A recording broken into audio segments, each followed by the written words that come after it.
Atlanta. It's a city built on pure ambition, a history of conflict, and just constant reinvention. You know, when you think about it, it's a city that, by all logic, really shouldn't even be here. It wasn't founded on some great river or a natural harbor. Nope, it was started by a simple surveyor's stake, just driven into the red Georgia clay. Its whole story is one of being forged in fire, a metropolis that has literally burned to the ground and rebuilt itself time and time again. This, right here, is the story of the Phoenix City. And this quote, it's from the very man who ordered the city's destruction. It just paints this unforgettable picture of Atlanta in ashes, an image that is absolutely central to its entire identity. Because here's the thing, to really get this city, you have to understand that its most defining feature isn't what was built, but what was built after the burning. So let's go back to the beginning. Atlanta's start was, well, anything but grand. It wasn't born from some noble vision of a great city. It came from a purely practical need for a railroad junction. That's it. Its entire existence was dictated by geography and commerce. And that's exactly what its first name was, Terminus. Back in 1837, engineers for the Western and Atlantic Railroad, they marked a spot out in the wilderness, and that was it, the southern end of their line. There was zero poetry to it. It was all function. This was just the place where the tracks stopped. But as you can see, it didn't stay the end of the line for very long. What's so wild about this timeline is how it shows the town's absolutely explosive growth. I mean, in just 8 years, it goes from Terminus to Marthasville, which was a brief kind of polite nod to a governor's daughter, and then in 1845 it becomes Atlanta, a name inspired by its crucial link to the Atlantic. This wasn't just changing a name, it was a huge declaration of intent. Atlanta was fast becoming a hub, a vital connection point for the entire Southeast. But that very thing, that strategic importance, those railroads that gave it life, well, they would also make it a primary target. During the Civil War, Atlanta grew into a critical logistics and supply center for the Confederacy. You could say it was the heart that pumped weapons and supplies to the front lines. And the Union Army? They knew that heart had to be stopped. After a brutal 4-month-long siege, Union General William T. Sherman finally captured the city. And before he started his infamous march to the sea, he gave the order: destroy anything of military value. Railroads, factories, depots, all of it was set ablaze. But the fires, they didn't stop there. They raged out of control, consuming most of the city in this just devastating inferno. This number, it says it all, doesn't it? When residents finally started to trickle back, this is what they found in the city treasury: $1.64 in totally worthless Confederate money. The city wasn't just burned, it was bankrupt. This was absolute rock bottom. And yet somehow, from those very ashes, a new city rose with just astonishing speed. Atlanta quickly became the symbolic capital of the New South, this grand vision of Southern progress, industry, and looking to the future. But this vision came with a deep and incredibly violent contradiction at its core.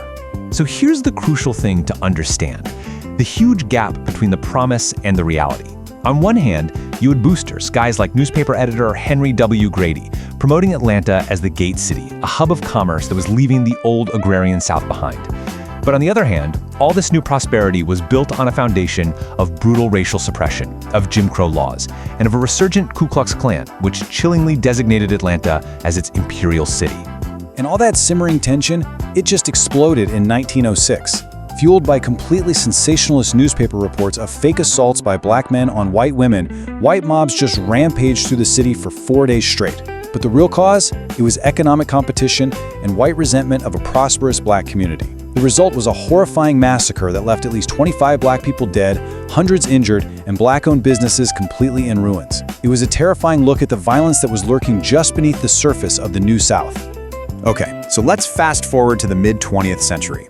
The civil rights movement is gaining momentum, and Atlanta's business-minded leaders, they decide to craft a whole new image for the city.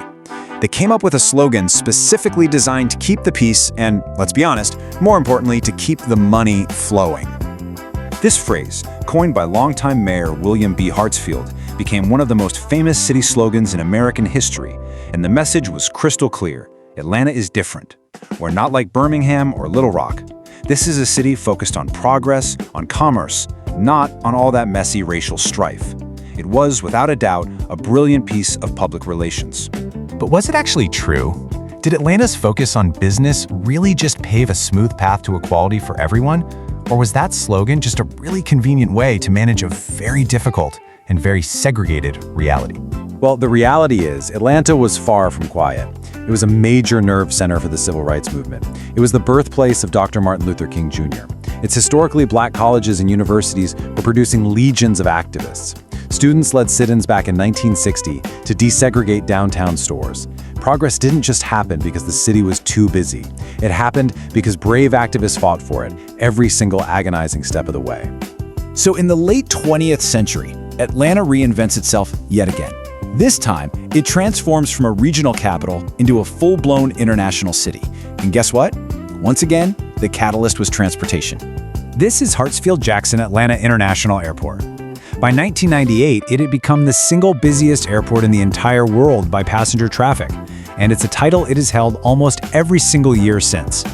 The Iron Horse of the 1800s had been replaced by the jet engine, but Atlanta's role as the South's great connector, that remained exactly the same. And all that global connectivity? Well, it attracted global business. We're talking giants like the Coca-Cola Company, CNN, Delta, UPS. They all made Atlanta their headquarters, and that projected the city's name and its influence all across the planet. Atlanta was no longer just the gate city to the south, it was now a gateway to the world. And this was its grand arrival. Hosting the 1996 Olympics was basically Atlanta's formal introduction to the entire world. The Games spurred massive investment, completely remaking the city's downtown with new venues and parks. It was the ultimate symbol of the city's rebirth from the ashes of 1864. But of course, the story doesn't just end with Olympic glory. Atlanta's history of conflict, trauma, and reinvention is still going on. The city's modern era is marked by its own scars, powerful reminders that the past, well, it's never really past, is it? From the absolute terror of the Atlanta child murders in the late 70s, to the shock of the Centennial Olympic Park bombing right in the middle of the city's moment of triumph, all the way to the complex, ongoing debates we see today about gentrification and inequality, the city just continues to wrestle with its own identity. It seems like every reinvention creates new winners, new losers, and brand new tensions. So after all of this, what is Atlanta, really? Is it the ultimate story of American redemption? A city that just always rises from the ashes? Is it a monument to endless reinvention? A place that's forever shedding its old skin for a new one? Or is it something else? Something that perfectly captures the unresolved tensions of race and class and raw ambition that have defined America itself? You know, perhaps the truest answer is that it's all of those things, all at once.